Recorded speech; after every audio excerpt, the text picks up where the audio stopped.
欢迎来到卢叔讲经典，一句经典道尽人生，读懂变化，看清人生。很多现代人的痛苦其实都有一个共同点，不是事情真的有多严重，而是心一直没有停下来。你可能并没有经历什么大灾难，日子看起来也算稳定，可你常常觉得累，不是身体的累，而是一种说不清的消耗。你会焦虑，事情还没发生，心已经先乱了。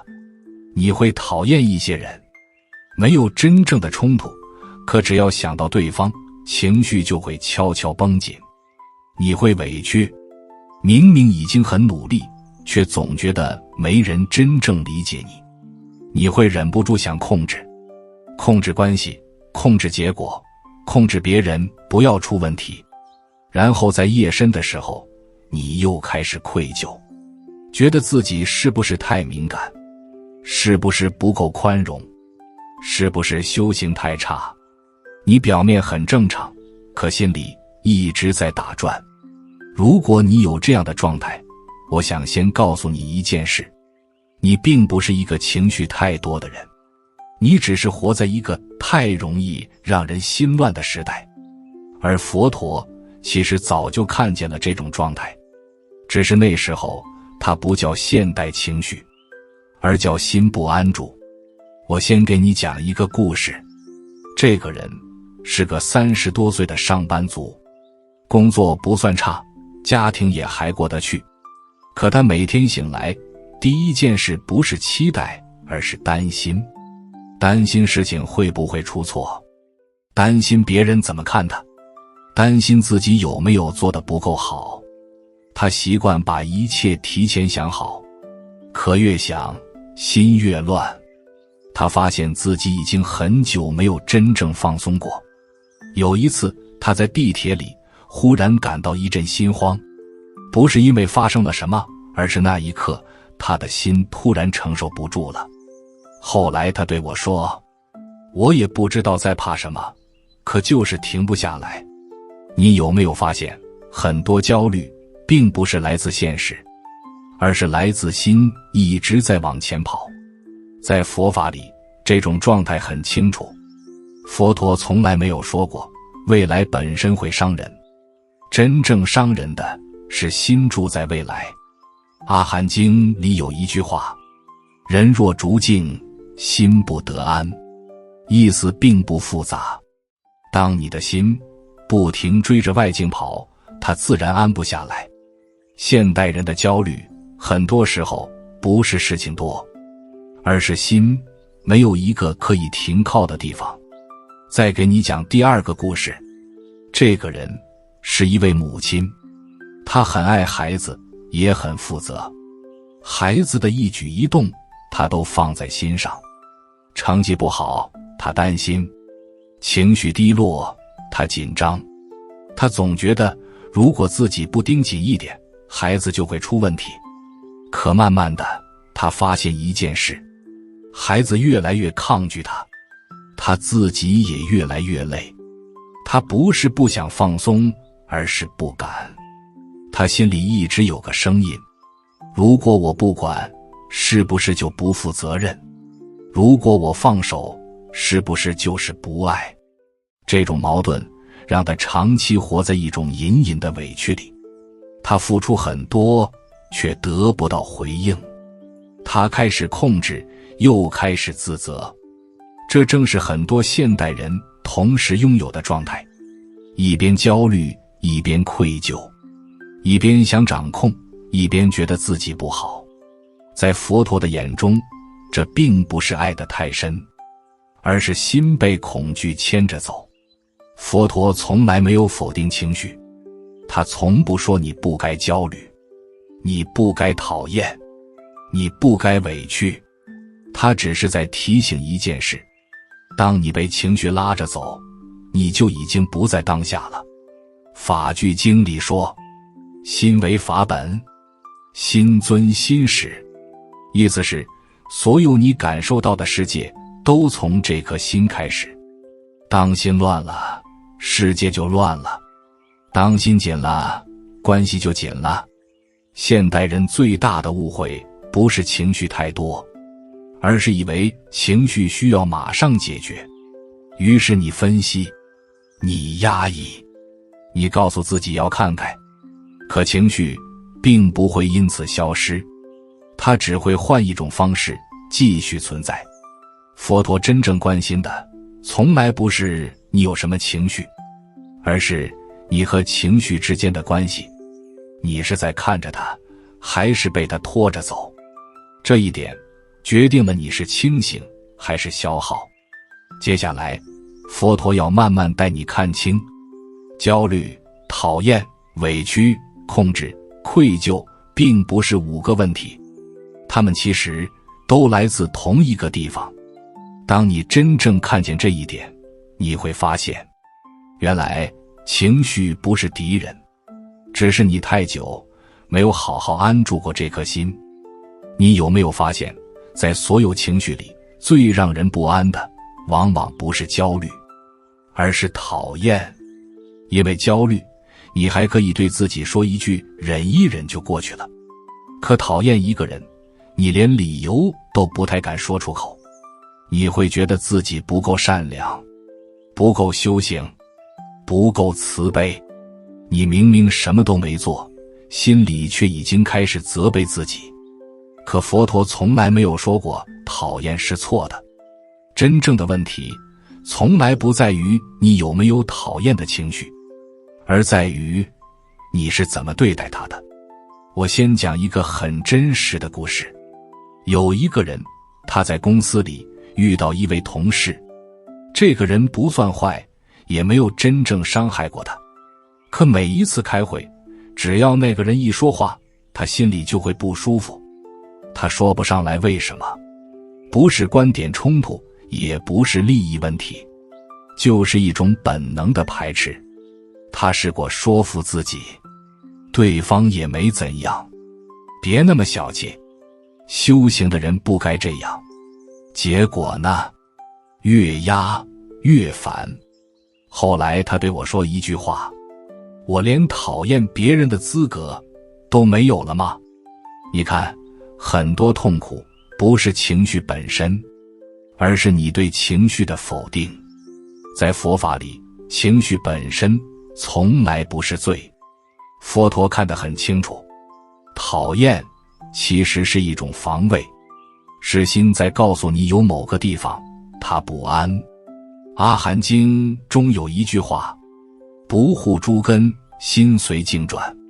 当你的眼、耳、意不断被外境牵引，心就会自然起反应。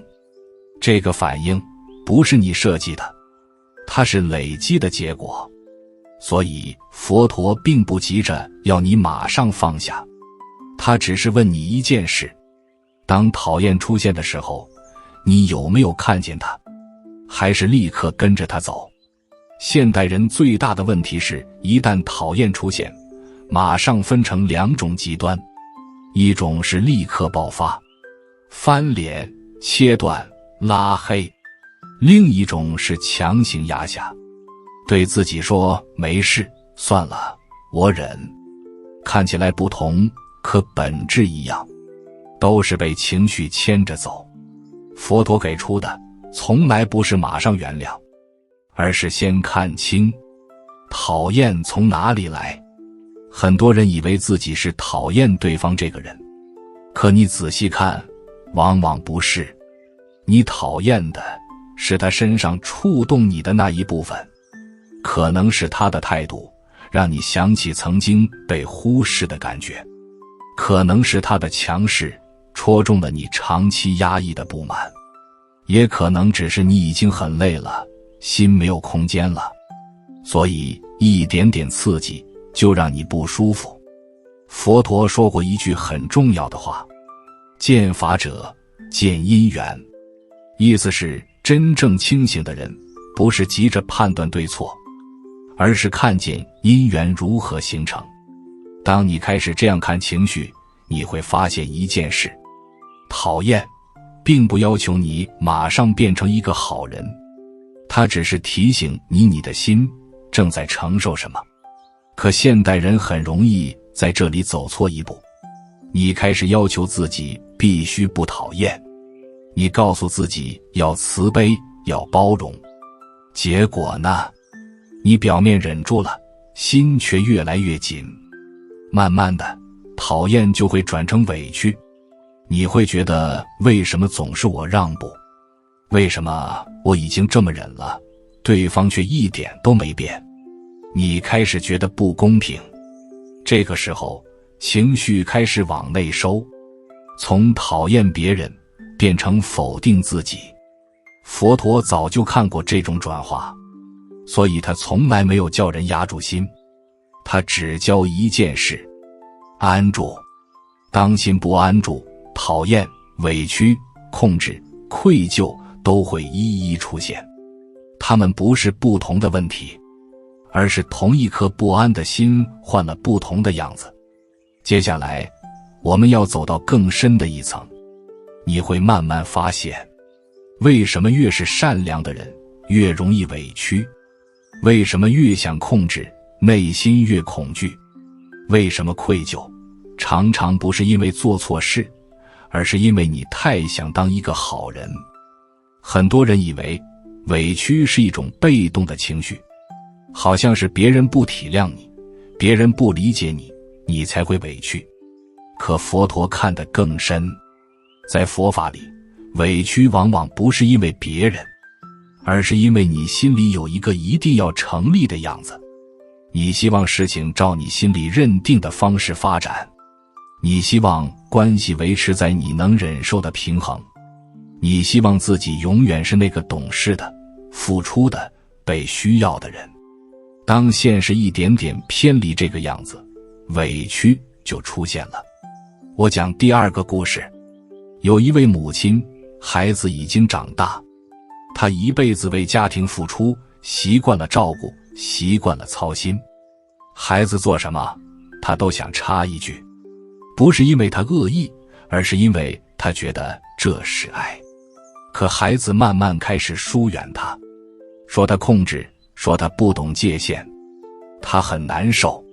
她对我说，我这么辛苦，为什么还要被嫌弃？你看，她的痛苦并不来自孩子说的话，而是来自她心里那个我付出就该被需要的信念。佛陀从不否认付出，可他一直提醒一件事，当付出里夹杂了期待，苦就已经种下了。杂含经中说，以爱为缘，生忧悲苦恼。很多人看到这句话，会误解佛陀是不是反对爱。其实不是，佛陀指的是直取的爱，那种一定要被回应，一定要有结果，一定要照我方式进行的爱。这种爱会慢慢变成控制，你以为你在帮，可对方感受到的却是压力，于是关系开始紧张，而你在一次次被拒绝中越来越委屈，于是心开始寻找出口。你不敢生气，不敢反抗，不敢表达不满，你只能转向另一个方向，愧疚。你开始怀疑自己，是不是我太多事？是不是我要求太多？是不是我修行不够？你把所有问题都往自己身上收，表面看起来你很反省，可实际上你的心正在一点点塌陷。佛陀对这种状态说得很直接，这不是教，这是迷。因为真正的教不会让心越来越小，真正的修行是让心有空间。你可以爱，但不把对方变成你存在的证明。你可以付出，但不把回应当成交换条件。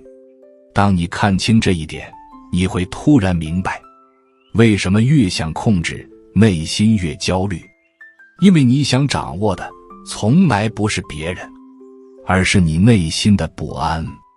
佛陀说，一切众生皆被爱取所缚，不是因为爱错了，而是因为我们用爱绑住了自己，当你开始这样看，你会发现，控制不是强势的人才有。很多看起来温和、退让、好说话的人，内心的控制反而更深。他们控制气氛，控制关系的稳定，控制别人不要不开心。结果呢？别人看似自由，他们却最累。佛陀没有叫人马上放下这些，他只教一个方向：回到心。当你觉察到我现在这么做，是因为害怕失去，那一刻，控制就已经松了一点。当你敢承认我不是在爱，我是在怕，愧疚就会慢慢失去力量。你会开始发现，原来我不是坏，也不是不慈悲，只是太久没有照顾自己的心。接下来，我们要走到最后一层，也是现代人最熟悉却最难面对的一种情绪——焦虑。佛陀对焦虑的看法和我们想的完全不一样。他没有要你立刻放松，也没有要你正向思考，他只是指出一个让心真正安住的地方。焦虑是现代人最熟悉的一种情绪，熟悉到你几乎已经把它当成性格的一部分。你会说，我就是容易想很多，我就是停不下来，我没办法不担心。可佛陀从来没有把焦虑当成你的问题。在佛法里，焦虑不是性格，不是缺陷，也不是你不够修行，它只是一个信号，说明你的心已经很久没有停在现在。焦虑的本质不是事情多，而是心不断跑向还没发生的地方。佛陀在《念处经》里反复强调一件事：观身、观受、观心、观法，不是为了分析，而是为了让心回来。可现代人最难的地方就在这里，你一静下来，心反而更乱。你会开始想，等一下要做什么？如果事情失败怎么办？那个人会不会不高兴？所以你以为自己不适合安静，其实不是，是你太习惯用思考盖住不安。焦虑就是这样来的，它不是突然出现，而是当你一次次忽略内心的紧绷，一次次提前进入未来，心慢慢就忘了怎么停。佛陀看得很清楚，所以他从来没有说不要想，他只是说不要被想带走。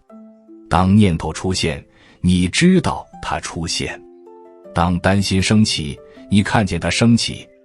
你不需要马上把它赶走，也不需要跟着它走完，你只是停在这里。这一停，对现代人来说非常陌生，因为你从小被教导要解决问题。可佛陀教的不是解决，而是安住。当心安住，很多你以为必须立刻解决的事，反而开始松动。焦虑之所以痛苦，不是因为未来可怕，而是因为你试图用现在的心承受整个未来，这本来就承受不了。所以心会紧，身体会累，情绪会失控。佛陀从来没有要求你对未来不负责，他只是提醒你，你真正能站稳的永远只有这一刻。当你把心拉回这一刻，焦虑不会立刻消失，但它会失去主导你的力量。你开始发现，原来我不需要一直准备好，原来我可以允许自己有不确定。这一份允许不是放纵，而是信任。信任因缘，信任生命的流动，也信任自己不是那么脆弱。